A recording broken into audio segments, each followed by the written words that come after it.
yang baik dan benar. Coba perhatikan dulu video mu'alimnya tentang tata cara berwudu.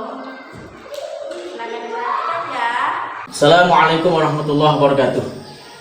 Kaifahluk anak-anakku semua, anak mu'alim yang mu'alim sayangi.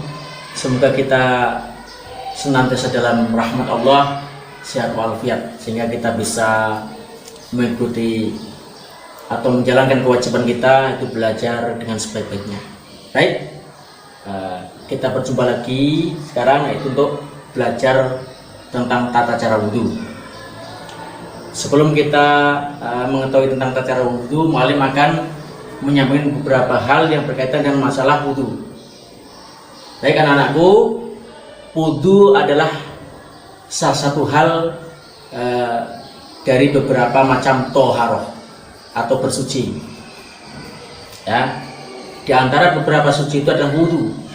Apa sih bersuci itu? Bersuci itu artinya kita menghilangkan hadas besar ataupun hadas kecil. Hadas besar dengan cara mandi, hadas kecil dengan cara berwudhu. Maka ada beberapa cara bersuci. Yang pertama, mandi. Yang kedua, wudhu. Yang ketiga, tayamum. Yang keempat, istinja. Ya, mandi, wudhu, tayamum, istinja. Mandi anak-anak semua sudah tahu, wudhu sudah biasa. Tayamum, seperti apa tayamum? Tayamum itu menggunakan debu yang suci. Debu suci itu debu yang tidak terkena najis. Kalau tayamum itu yang diusap hanya sekedar wajah dan kedua tangan. Nah, tayamum itu sendiri sebagai pengganti mandi ataupun wudhu ketika tidak ada air atau dalam keadaan darurat sakit. Sedangkan istinja itu apa? Istinja? Istinja adalah cebok, baik cebok setelah kita BAB atau membuang air hajat besar atau selesai kita pipis, namanya cebok. Yang kesemuanya itu wajib. Baik anak-anak semua, hari ini kita akan belajar tentang wudhu. Yang pertama mau disampaikan tentang tata cara wudhu. Ada berapa tata cara wudhu? Tata cara wudhu ada 10. Yang pertama adalah membaca bismillah. Ya, pertama bismillah. Sebelum kita melakukan apapun, membaca bismillah dulu. Yang kedua, membersihkan atau mencuci telapak tangan hingga pergelangan. Ya, hingga pergelangan. Kita bersihkan begini. Kenapa harus kita bersihkan sebelum kita wudhu? Siapa tahu telapak tangan kita itu memegang sesuatu yang najis, yang kita tak sadar. Ada atau tidak, sunnahnya kita membersihkan telapak tangan sampai pergelangan. Nah, setelah selesai membersihkan telapak tangan, kemudian kita berkumur-kumur. Apa berkumur-kumur itu? Kita mengambil air, nanti mulai mencontohkan ini sekedarnya dulu. Mengambil air, masukkan ke mulut, kemudian dikocok-kocok dalam mulut, buang ke kiri. Ya, nanti mau praktekkan. Kemudian yang keempat, istinsyak, kemudian istinsyak, kemudian istinsyar.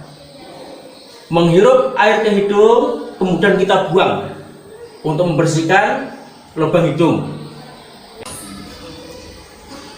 Selanjutnya yang kelima adalah niat, yaitu di mana tempatnya niat? Niat itu ada di dalam hati tempatnya, ya, di dalam hati. Hati yang menyengaja melakukan wudhu. Kata hati. Nah, melafalkan atau membaca niat itu sunnah. Nah, seperti apa lafaznya niat? Nawaitul wudu'a li raf'il hadatsil asghari fardhan lillahi ta'ala. Itu lafaznya niat. Nah, kemudian membasuh muka. Ini yang keenam kan, membasuh muka 3 kali. Mana muka itu? Atas mulai tumbuh rambut ini, bawah sampai tulang rahang, samping sampai telinga, basuh. Nanti mohon praktekkan.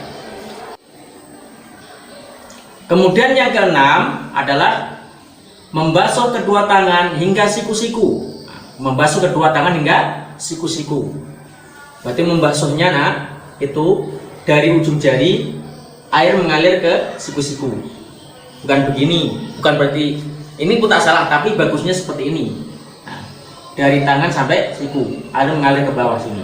Ya, makanya kalau mau wudhu itu tampakkan siku-sikunya ini. Kalau lengannya panjang tarik ke atas, tampakkan siku-sikunya. Ya, nah, basuh 3 kali. Ya.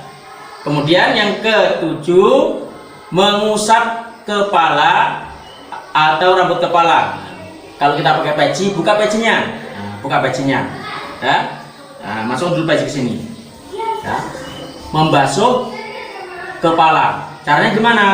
Ambil air, kibaskan, usapkan. Ini tengok maling. Sabun ini, tarik ke belakang, kemudian kembalikan ke depan lagi.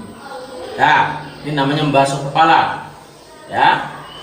Selanjutnya yang ke-8 adalah disunahkan mengusap kedua telinga.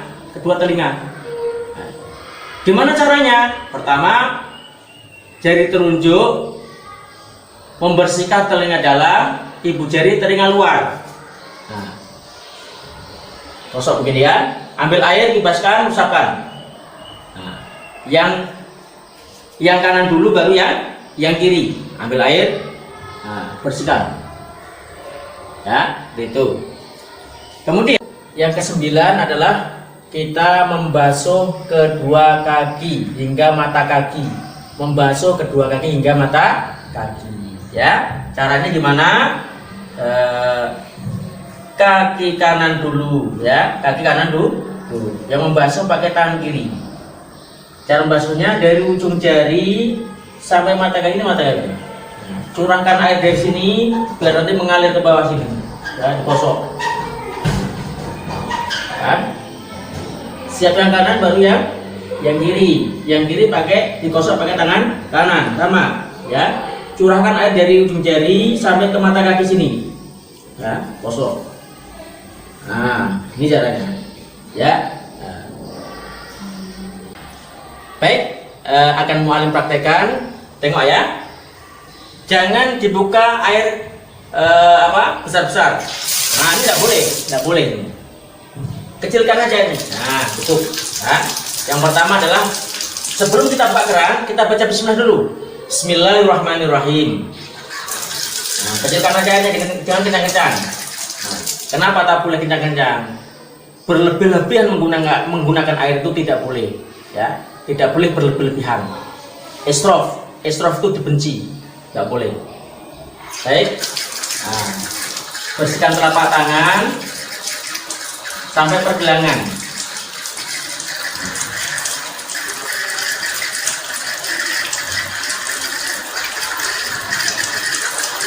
Selesai bersihkan telapak tangan, kemudian berkumur.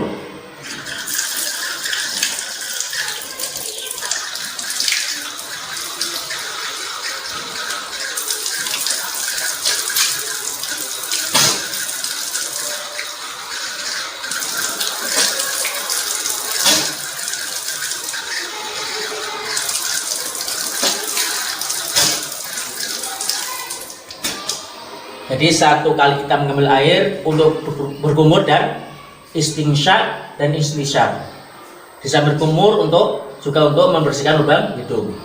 Berarti berkumur sudah, membersihkan lubang hidung sudah, baru kita sekarang mulai membasuh, niat bersamaan membasuh muka ya. Bolehkah dibaca niatnya? Boleh, untuk menyadarkan hati kita. Nawaitul wudu'a li raf'il hadatsil aswali fardhan lillahi ta'ala.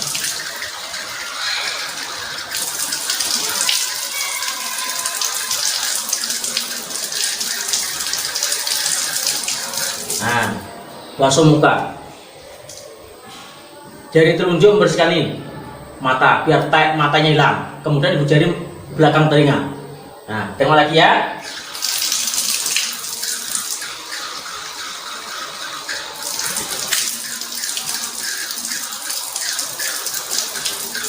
Nah, yang berjenggot kayak Mu'alim ini, nah, di sela-sela. Nah, baik, setelah membasuh muka, kemudian membasuh kedua tangan. Karena tangan ada dua, ada kanan ada kiri, maka dahulukan yang kanan.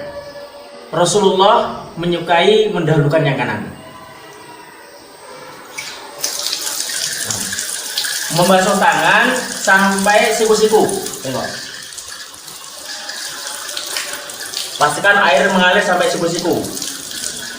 Nah, baru digosok. Siap yang kanan, yang kiri.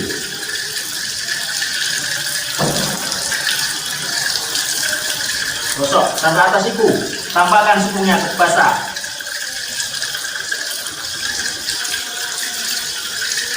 Baik, kemudian menyela-nyela jari. Baik, setelah membasuh kedua tangan hingga siku, kemudian mengusap kepala. Ambil air, tugaskan. Nah, gini caranya. Nah, satu kali. Atau begini. Tapi abdolnya adalah sekali saja, tapi seluruh kepala dibasuh, diusap, seluruh kepala diusap. Bagus ya. Khusus untuk perempuan, karena dia pakai jilbab, maka otomatis ketika wudhunya di tempat terbuka tidak bisa buka jilbab karena nampak aurat nanti. Maka cukup diangkat sedikit,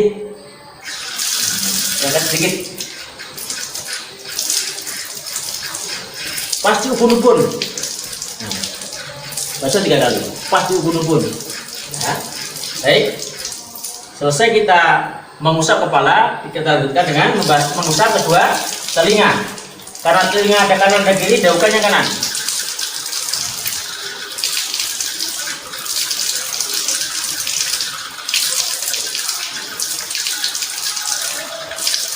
Oke.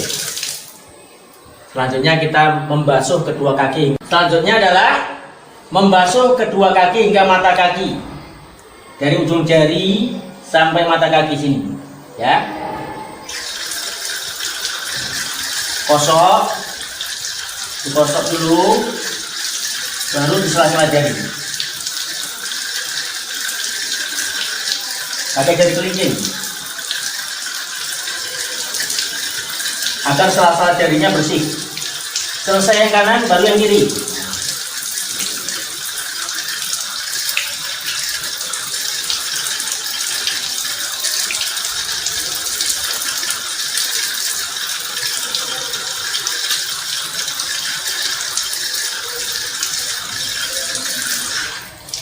Dah selesai. Yang terakhir kita membaca doa selesai wudhu. Menghadap kiblat, tengahkan tangan menghadap ke langit. Kalau bisa di tempat terbuka. Ya, baik. Bismillahirrahmanirrahim. Asyhadu an la ilaha illallah wahdahu la syarikalah wa asyhadu anna Muhammadan abduhu wa rasuluh. Allahumma ja'alni minat tawwabina waj'alni minal mutatahhirin waj'alni min ibadikas sholihin. Alhamdulillah, belajar wudhu sudah siap. Apa yang Mu'alim sampaikan dari awal sampai akhir semoga ada manfaatnya. Sampai di sini dulu perjumpaan kita anak-anakku semua.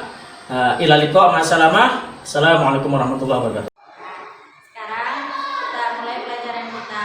Sebelum belajar kita doa dulu. Nah, yuk kita baca doanya sama-sama. Adakan tangannya ya. Bismillahirrahmanirrahim. Rabbi zidni ilma warzuqni fahma waj'alni min ibadikas sholihin. Amin.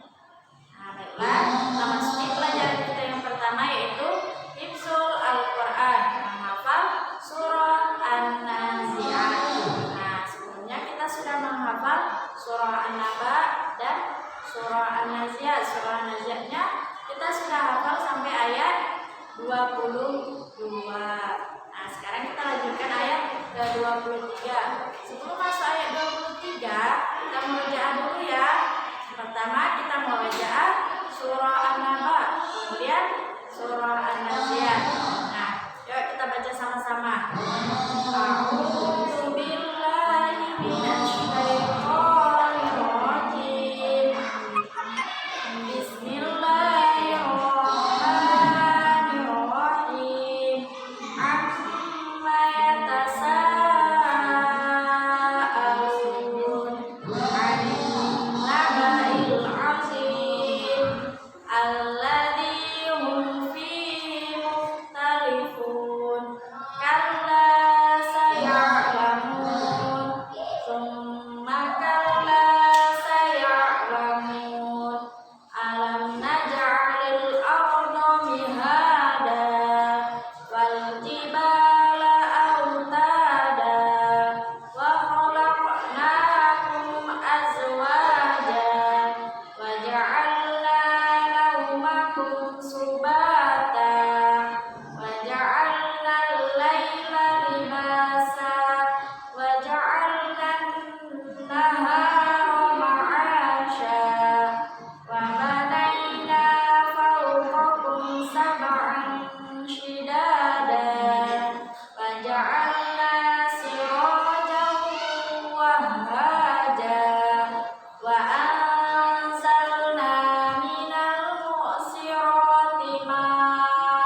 Al-Qur'annya dibaca lagi ya.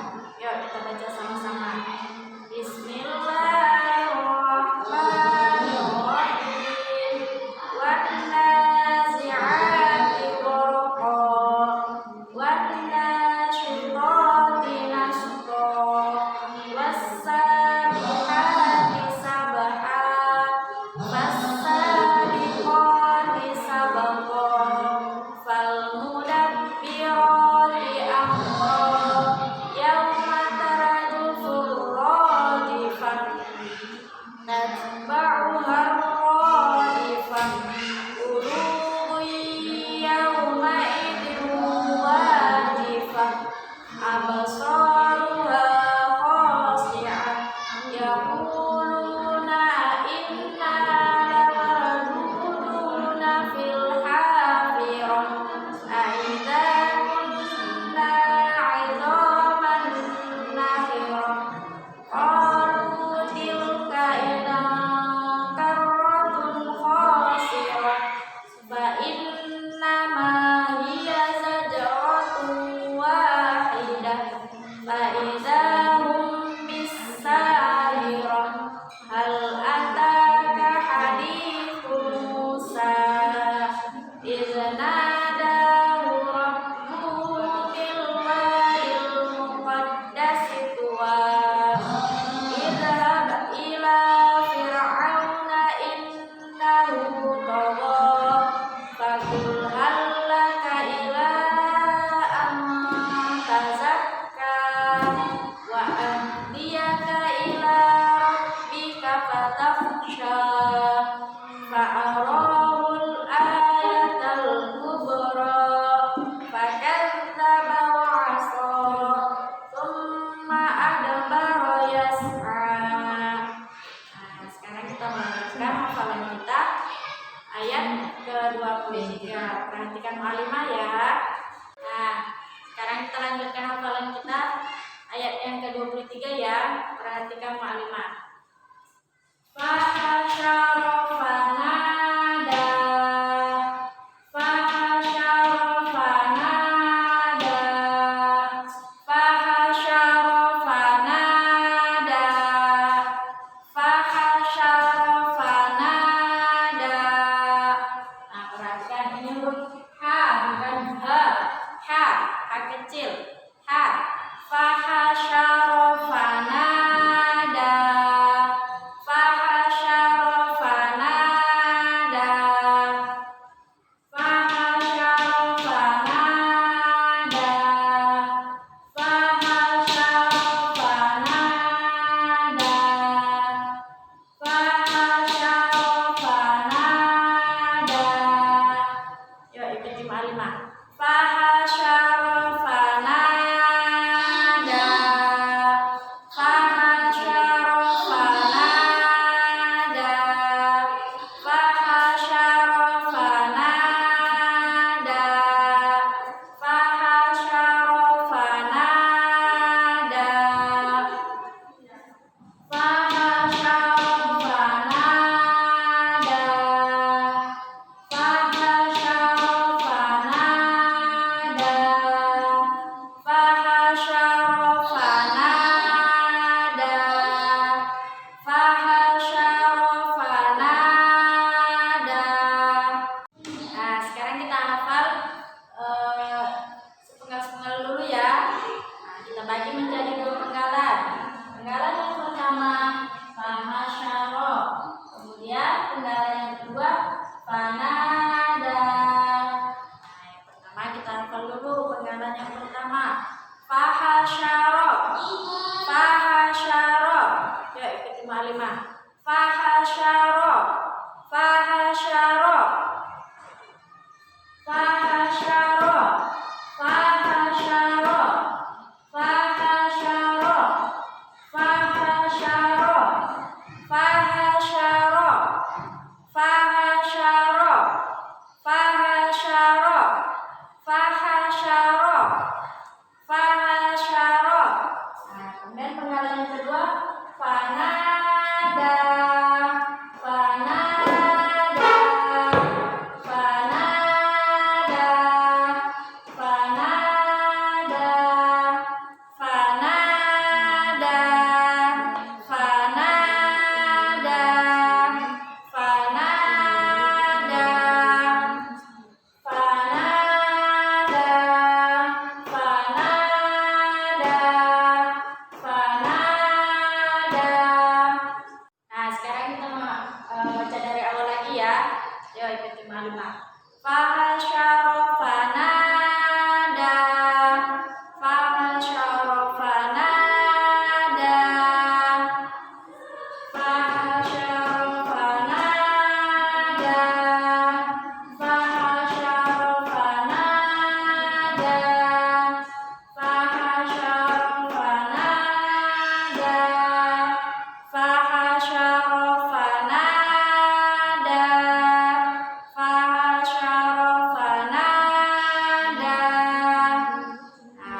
bisa menghafal ayat 23.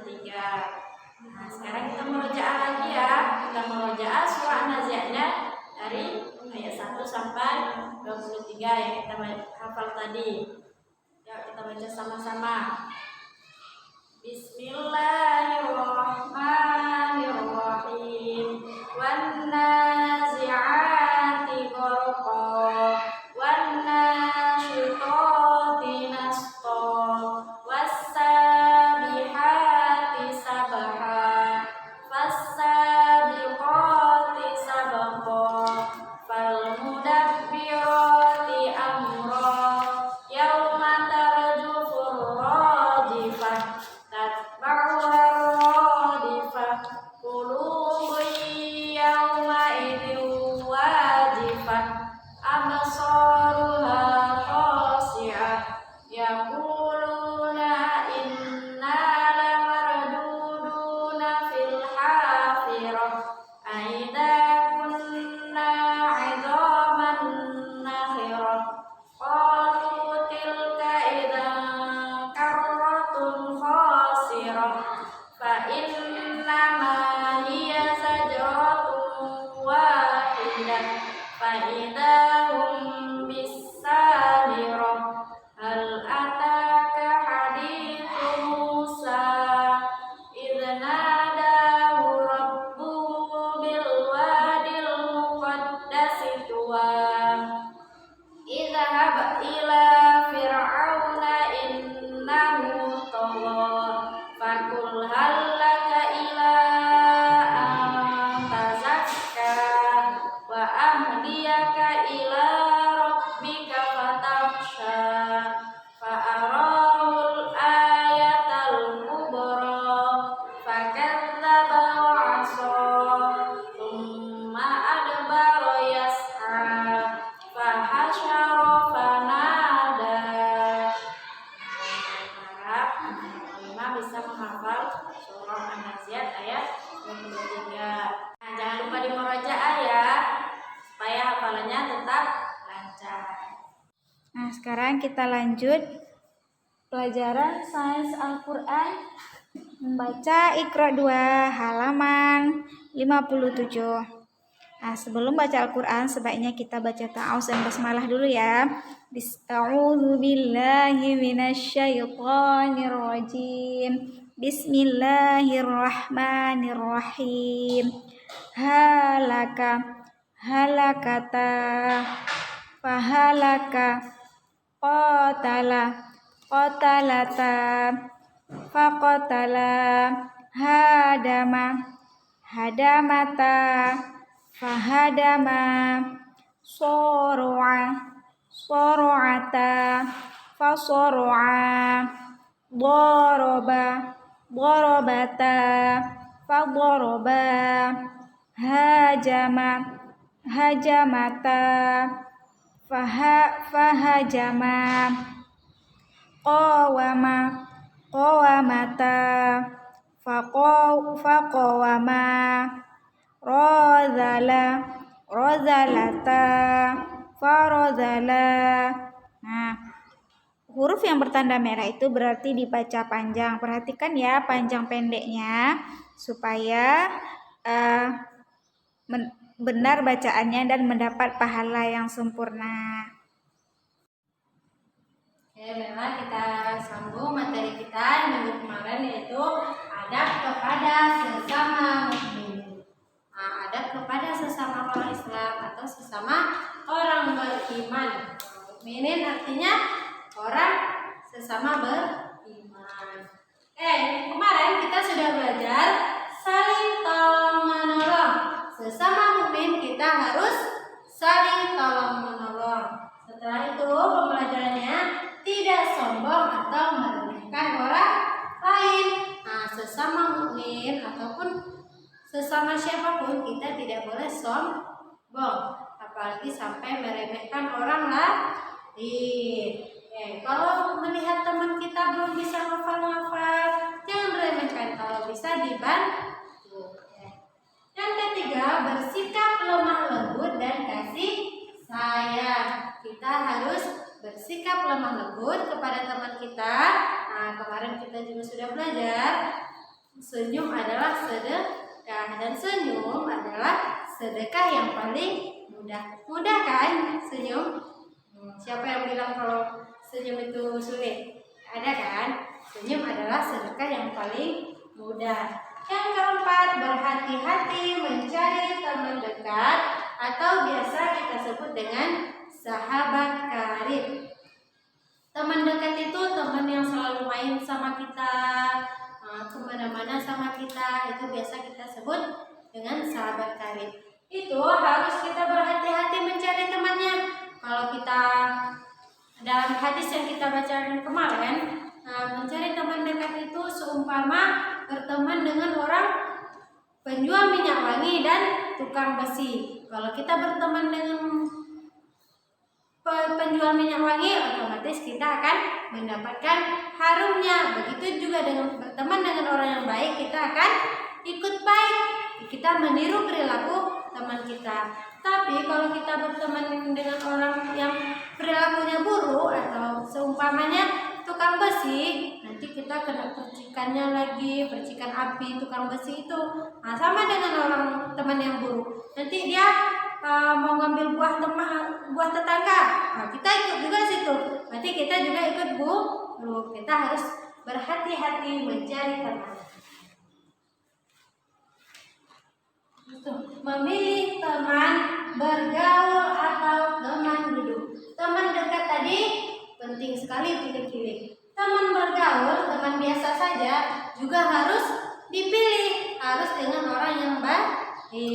Kalau teman di kelas, berteman semuanya. Kalau ada yang salah diingatkan. Setelah itu kita belajar menyayangi teman karena Allah. Nah, kita tidak boleh menyayangi teman kita. Kita tidak boleh mau berteman sama kita karena sesuatu yang lain. Contohnya kemarin, kalau punya teman kita orang kaya, mau kita. Kalau teman kita banyak jajan, mau kita.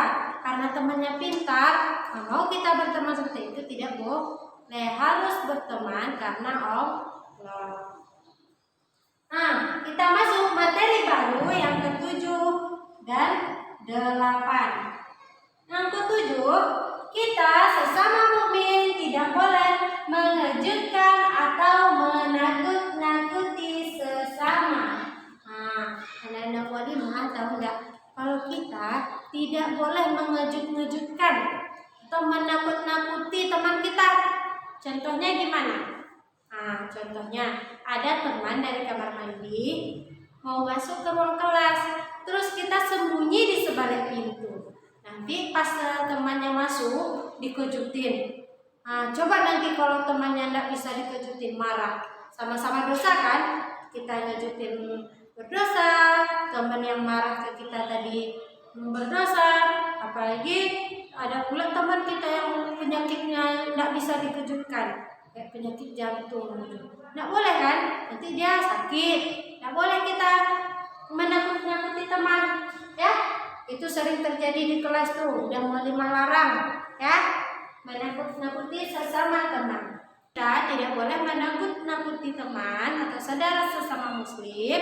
Sebagaimana hadis Nabi, hadis Rasulullah atau hadis Nabi Muhammad SAW yang diriwayatkan oleh Abu Dawud yang berbunyi la yuhillu li muslimin ayyurawi'a musliman, yang artinya tidak halal bagi seorang muslim mengejutkan atau membuat kaget teman saudara sesama muslimnya.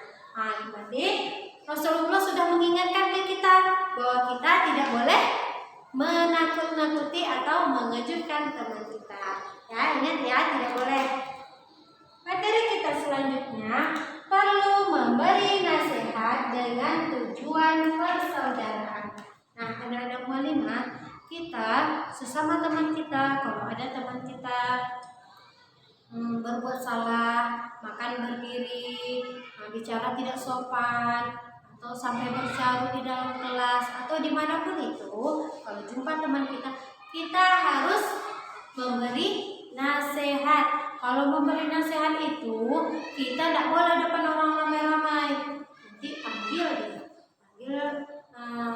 teman kita bilang akan berdiri itu tidak boleh, bercanda itu tidak boleh, ngomong kasar itu nggak boleh. Jangan dinasehati di tengah ramai atau di depan teman-teman lain.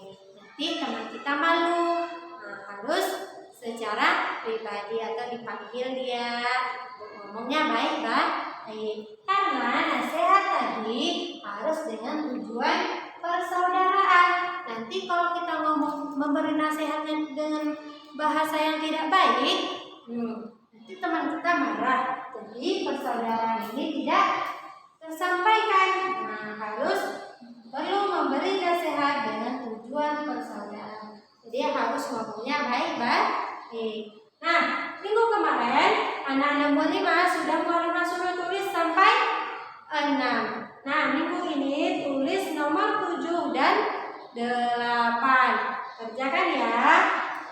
Nomor 7 dan 8-nya sambung di tugas minggu kemarin. Demikian pembelajaran kita hari ini. Adab kepada sesama mukminnya dan jangan lupa praktekkan ya. Sekarang kita tutup materi kita. Sebelum itu mualimah ingatkan lagi, jangan lupa murojaah surah An-Naba agar hafalannya tidak hilang, dan murojaah juga surah An-Naziat sudah sampai 23 sekarang. Dan ngajinya diperbaiki panjang pendek, makhrajnya harus benar. Dan adab kepada orang tua, adab kepada sesama mukmin, adab kepada muallim-muallimah harus dipraktekkan. Dalam pembelajaran kita hari ini, muallimah tutup dengan alhamdulillahirabbil alamin dan doa kafaratul majlis. Subhanakallahumma wa bihamdika asyhadu an la ilaha illa anta astaghfiruka wa atubu ilaik. Alhamdulillahirabbil alamin. Assalamualaikum